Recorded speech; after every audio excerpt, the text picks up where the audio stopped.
Muy bien, muy bien. Aquí estamos, señores.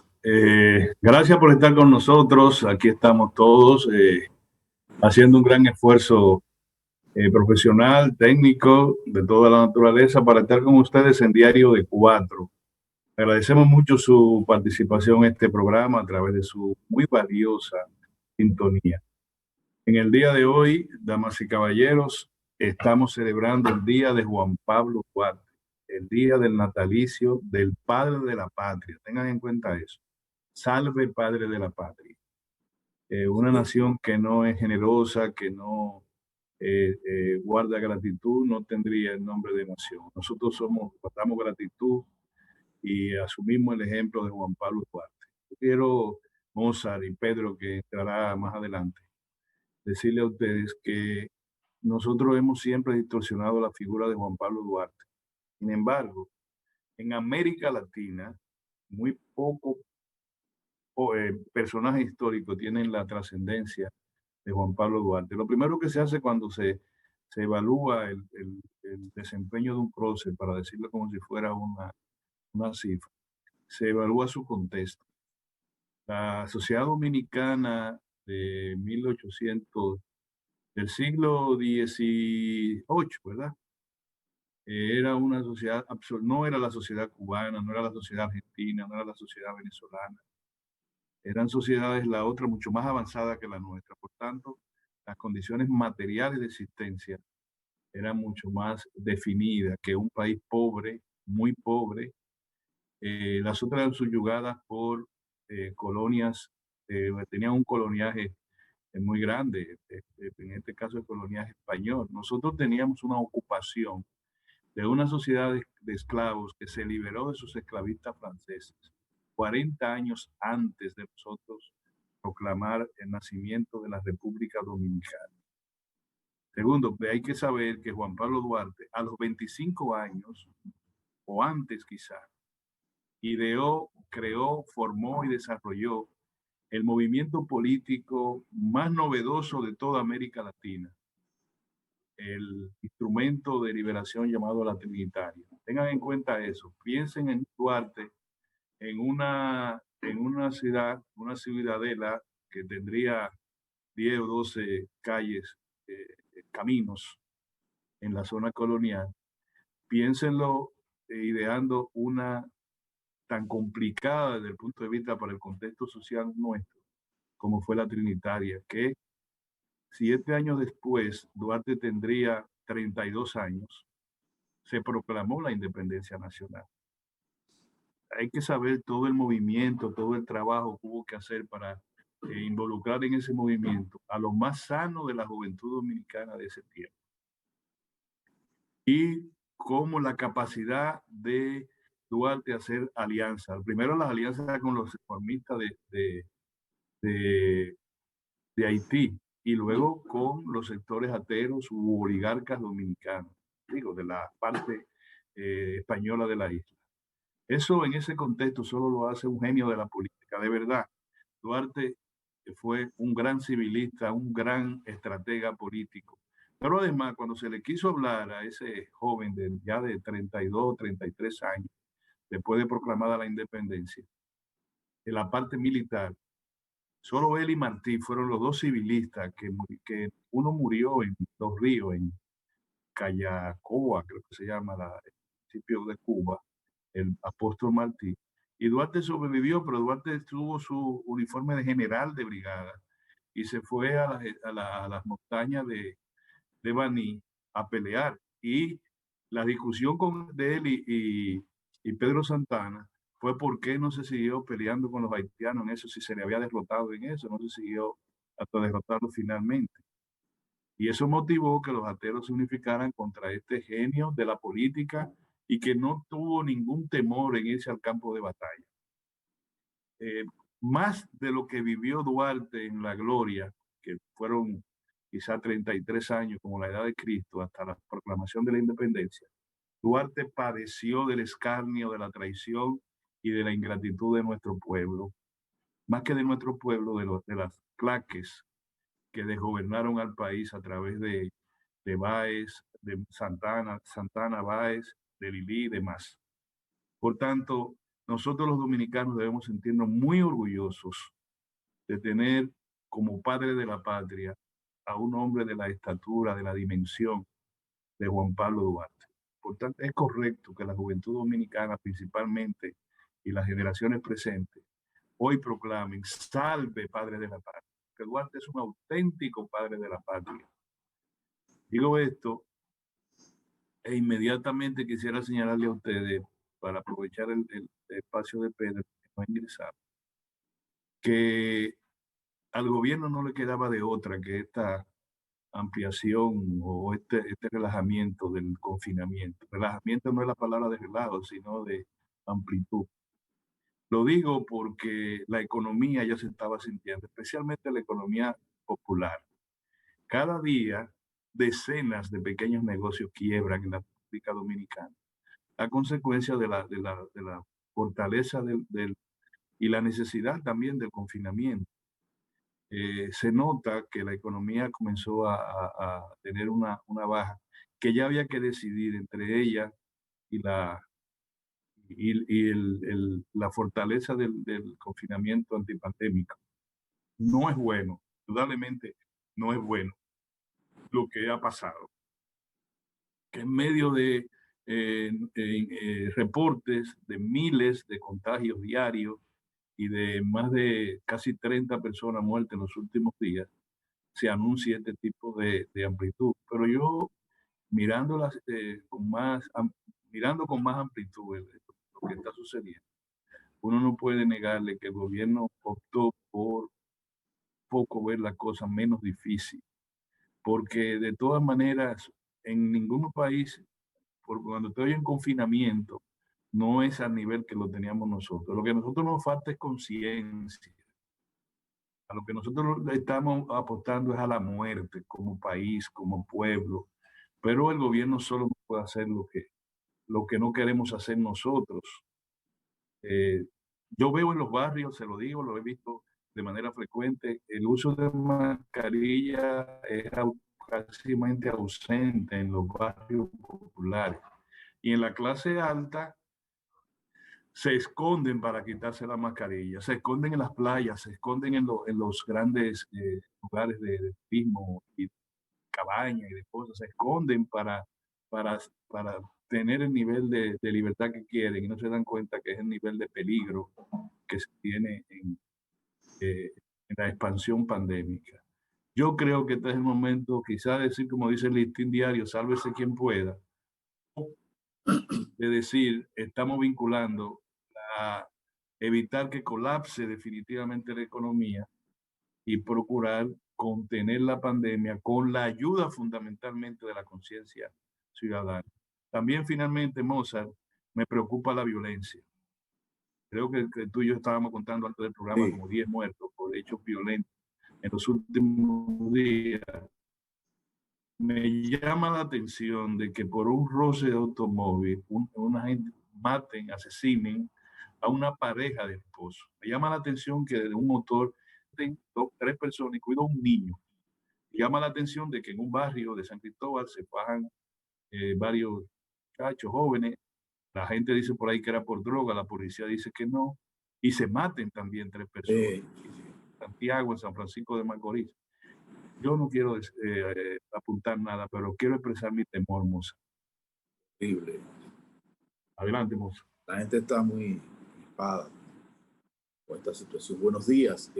Bueno, ante todo, vamos a poner un poquito de alegría al país a pesar de todo esto, de todo lo que está aconteciendo. La situación realmente no es fácil. Sonreír en estos tiempos es difícil. Hay que tratar de hacer un esfuerzo cada día por uno tratar de ver las tonalidades que tiene la vida, ¿verdad? Se nos torna muchas veces gris y es un gris que se expande, que se pone a uno en una situación difícil, pero hay que tratar de hacer el esfuerzo para sobrevivir a la crisis de la pandémica, no solo lo que tiene que ver con la salud misma, sino también en las emociones, en la cotidianidad, en la esperanza. Hay que hacer un esfuerzo en ese sentido. Y yo, primero, siguiendo un poco el tratamiento que le da a tu comentario de hoy, comenzando por Duarte, ¿verdad? Me acojo en todas sus partes, pienso que lo ha hecho muy bien. Ha dado ahí una panorámica de lo que significa el prócer, padre de la patria, pero también al mismo tiempo, bueno, la sociedad dominicana, sobre todo su liderazgo, desde hace ya bastante tiempo, tiene un gran compromiso, tiene grandes compromisos y deuda, y deuda con Juan Pablo Duarte, sin lugar a duda, en todos los órdenes, en el orden moral, en el orden ético, político, en el marco de las transformaciones que amerita y reclama el país, de acuerdo a esa visión del patricio, ¿verdad? Y al mismo tiempo el gran compromiso cabal, fundamental y para siempre de mantener y preservar la soberanía de la República Dominicana en todas sus partes. Estamos hablando solo de soberanía en materia del terreno, de la ocupación y ese tipo de cosas. Estamos hablando de soberanía en todo lo que eso suma, en todo lo que suma. Es un asunto de ver cómo andan los valores en el país, qué es lo que estamos despachando en las escuelas, esos contenidos educativos desde la infancia hasta los grados y los posgrados, cuál es, hacia dónde uno está direccionando el quehacer de la República Dominicana. Todo eso es un compromiso terrible con un hombre de la dimensión de Juan Pablo Duarte. Quería resaltar eso. Por otro lado, bueno, la gran tragedia que es la pandemia continúa su curso. Yo pienso como Orión que el gobierno tenía muy pocas opciones que no fuera la de ceder a una presión bastante fuerte, no solo por parte de la población, del que está abajo, del chiripero, del que ha visto mermar sus ingresos, los recursos familiares, la forma de vida, esa vida alegre, de conjunto, de la gente estar agrupada y divertirse, no solo a ese nivel, sino a otros niveles ya, a nivel macro. El gran capital se está resintiendo también, y no se está resintiendo solo en la República Dominicana, eso es a nivel mundial. Fruto precisamente de ese resentimiento, de esa pérdida terrible, cuantiosa que está sufriendo el gran capital, es que hemos conseguido esas vacunas tan rápidamente. Hemos roto prácticamente una, es porque los estados han tenido que verse, se han visto precisados, y las grandes corporaciones se han visto precisados a invertir en la búsqueda de una solución definitiva con el asunto de la vacuna a la pandemia. Porque no solo por los muertos, por los enfermos, sino por lo pesado que ha sido, sobre todo la estructura productiva a nivel mundial. Es una cosa realmente catastrófica. Entonces, en ese sentido, ha habido que hacer mayores esfuerzos. Los esfuerzos se están haciendo y la República Dominicana no escapa a eso. Pienso que el gobierno entonces ha tomado estas medidas. Yo creo que lo que dicen esos médicos hoy que están hablando de la posibilidad de que con esta flexibilidad puedan incrementarse las afectaciones, las infecciones y las muertes, y pueda hacer colapsar el sistema hospitalario. Yo pienso que eso hay que verlo desde el punto de vista del llamado de atención a la misma población, porque esa población que está pidiendo flexibilidad, que reclama flexibilidad, que reclama tratar de volver a su vida cotidiana, tiene que hacer el esfuerzo por ganarse por ganarse esa flexibilidad. Y eso no es lo que estamos viendo. De todas maneras, vamos a ver qué pasa, porque mientras tanto, fíjense cómo se complementan las cosas. Hay un anuncio muy importante que hacen las autoridades sanitarias y el gobierno en el sentido de aumentar los incentivos, mantenerlos, o sea, ampliar los incentivos al personal médico y paramédico en el país, con 8,000 y 4,000 pesos hasta marzo, como incentivo para todo el personal, no importa que estén trabajando con el COVID o no. Es gente que está en los hospitales, en los centros clínicos. En el caso de los médicos es un incentivo de 8,000, y en el caso de los demás recursos humanos que están operando a nivel de los hospitales del país, pues son 4,000 pesos. Es una noticia alentadora, no es mucho, pero yo pienso que es una forma de responder al gran sacrificio que están teniendo nuestros médicos, nuestro personal paramédico. Y lo propio pues se hace también a otros niveles, con el caso de la Policía Nacional y todo el que está operando, que se está arriesgando en el país. Fíjense si la situación, yo les decía, del asunto de la economía, hay muchas formas de medirla, muchas formas de medirla. Un caso particular, el caso que se nos ha dado con los alimentos.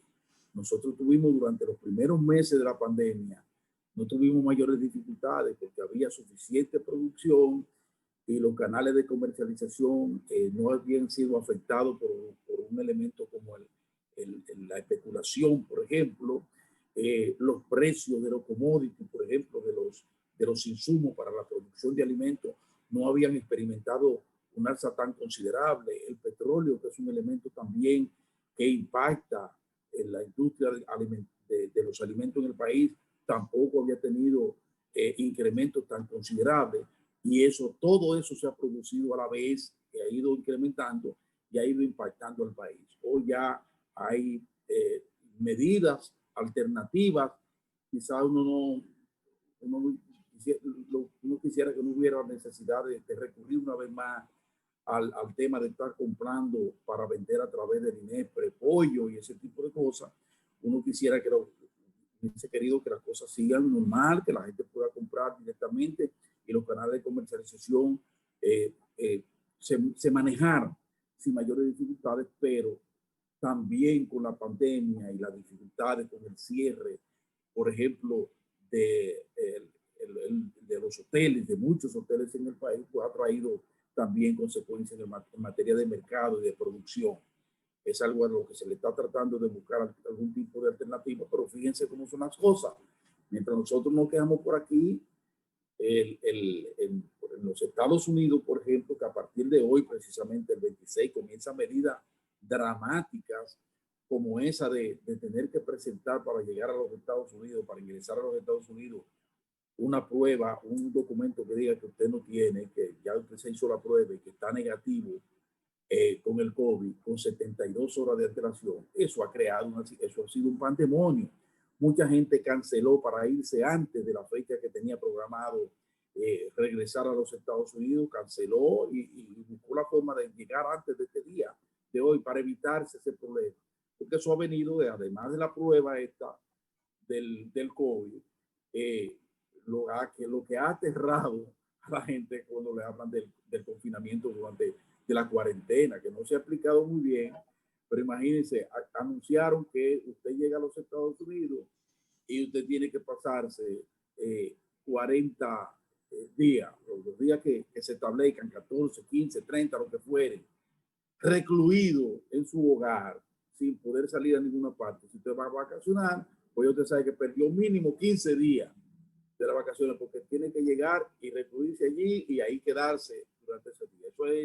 Eso ya incluso la Organización Mundial del Turismo ha rechazado eso, dice que es una situación bastante delicada, impacta aún en forma mucho más severa a la industria turística y están procurando ver cómo los Estados Unidos pues explican mejor y le buscan otro tipo de alternativas que, aunque conlleve presentar la prueba de que no tiene COVID, que eso ellos lo ven muy bien, pero no el asunto de la cuarentena. Porque, por ejemplo, en el caso de la República Dominicana, no sé si ustedes sabían que el 70% de los hoteles del país tiene pruebas, que lo tiene ahí para aplicar. El 70% de cada 100 hoteles que hay en el país, 70 están suficientemente abastecidos para aplicarle la prueba, que no tengan que ir al hospital, para aplicarle la prueba a los turistas, el 70%. Y lo propio acontece con los aeropuertos del país, que también tienen suficiente muestra pruebas para aplicarla también a los pasajeros. Pero el asunto es el otro tema, el tema de que si me voy y llego allá, entonces tengo que pasarme tantos días.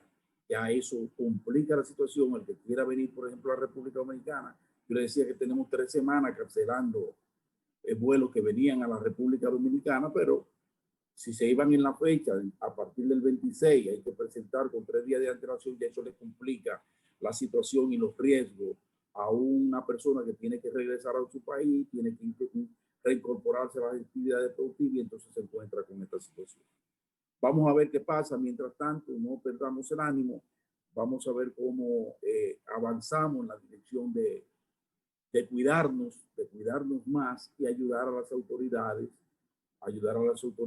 en que, en la medida en que nos vayamos preparando para recibir las vacunas, que llegue el tiempo al país, que esa inequidad que se está dando se rompa, que esos países que prácticamente se han ocupado de atrapar la mayor cantidad de vacunas, pues sean un poquito más solidarios y permitan que otras naciones, como la de la República Dominicana, puedan a la mayor brevedad, sobre todo si tienen los recursos a mano, pues que puedan ingresar esa vacuna a la República Dominicana. Yo lo voy a dejar hasta ahí, camarada y amigo. Oriol Mejía, tenía a Pedro ahí, pero no lo veo.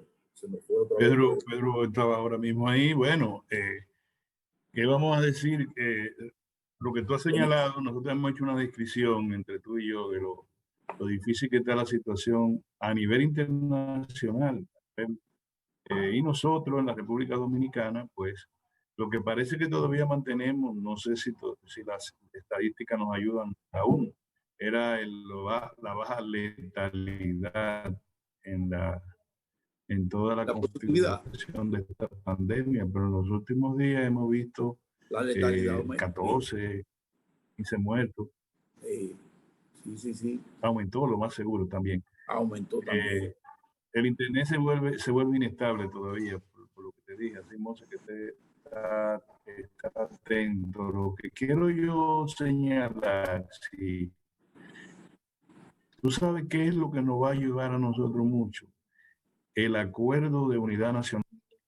A mí me parece que esa es una vía muy importante. Podemos encontrar acuerdos, podemos encontrar no alianzas filisteas ni nada de eso, sino acuerdos para salir de este tema. Yo le he señalado a ustedes muchas veces que al final la gente va a saber quiénes colaboraron para para salir de este tema. De manera que yo lo que creo, Mozart, es que ese podría ser una salida. Primero que el presidente amplíe el formato de su pedido. ¿Qué es lo que sería ese acuerdo de unidad nacional? ¿Hacia dónde deberíamos ir? ¿Cuáles son los elementos? Exactamente. Que se presente algún tipo de agenda, que se presente algún tipo de mecanismo. Sí, donde exacto. Quisiera eso, me parece a mí, el país debe entrar en una tregua de verdad política, empresarial, sanitaria, económica. Debemos entrar en una tregua. Yo estaba ahora mismo viendo las redes sociales. Sigue siendo un poco perturbador de ese propósito. Aquí hay gente que se están en su casa y lo que están haciendo es incentivando el odio, promoviendo cosas que no vale la pena. Hay un propósito fundamental. Nosotros tenemos que salir de esta crisis pandémica que tiene una gravísima afectación sobre la economía. Nosotros no nos estamos dando cuenta que la gente está perdiendo el empleo, pero es así, rápido. Que el gobierno no tiene recursos para poder. No somos los Estados Unidos, que tienen una máquina de hacer dólares, nadie le importa, y 1.9 billones, y es su poderío, la garantía de la... Nos quedan por reincorporar, Oriol, 210,000 empleos antes de la pandemia que perdimos. Hemos ido recuperando. Sí, pero tú sabes qué pasa con eso, y quedan todavía 210,000 fuera. Sí. Para volver al momento. ¿Tú sabes lo que pasa con eso, Mozo? Sí. Es que esos son empleos formales. La tragedia está en el empleo informal. El 55% de la mano de obra ocupada es informal. El 55% yo estoy poniéndolo muy tranquilo. Posiblemente sea mucho más. Claro. Las estadísticas ahí no es que están muy precisas, pero de cada 100, 55 personas es donde más se han producido pérdida de empleo. No despido, pérdida de empleo. ¿Dónde? ¿Quién puede salir a la calle a buscarse la comida de manera informal? ¿Qué sastre puede decir que le mandaron a hacer 3 pantalones y 2 camisas? ¿Qué costurera puede decir que le están mandando a hacer un vestido para nada? ¿Qué pequeña tienda de ropa de paca puede decir que está vendiendo, aunque sea 500 pesos diarios para pagar el local? Ese es el ¿Qué drama. salonera, qué salonera puede trabajar en las condiciones que, por ejemplo, que estábamos antes? ¿Y qué mujer puede gastar 400 o 500 o 1000 pesos para arreglarse la cabeza como lo hacía una vez por semana? ¿Quién puede? Entonces nosotros estamos perdiendo todos los empleos y eso no se gana con discursos de permanentemente señalar que las cosas están bien, que no, sencillamente vámonos a lo práctico. Aquí lo que se requiere es lo que dijo el presidente, un acuerdo de unidad nacional, un acuerdo importante. Yo te sugiero que dentro de unos minutos nos vayamos al cambio para poder seguir elaborando esta idea entre tú y yo y Pedro. No, tenemos al invitado, que está con nosotros. Ya tenemos un invitado. Sí, vamos a estar hoy con un gran amigo, con Rafael Paz. Oh, camarada Rafael Paz. Sí, y con él vamos a conversar ahí, pero Paz, ¿sabes? Con esa experiencia que ha tenido en el sector privado y su experiencia ya en el político, en el sector público, pues puede darnos una visión amplia también de por dónde andan las cosas y cuáles son las perspectivas en el país. Así que vamos a ir a una pausa. Sí, vámonos a una pausa. ¿No? Lo que te iba a decir, lo que te iba a decir a propósito de la pausa, para que tú veas cómo está la pandemia, el equipo que va para Mazatlán, hay peloteros contagiados, directivos, médicos incluidos. Van con médicos, sí. Con personal médico. Es así. Sí. Vámonos a un cambio. Vamos a retomar casi de inmediato.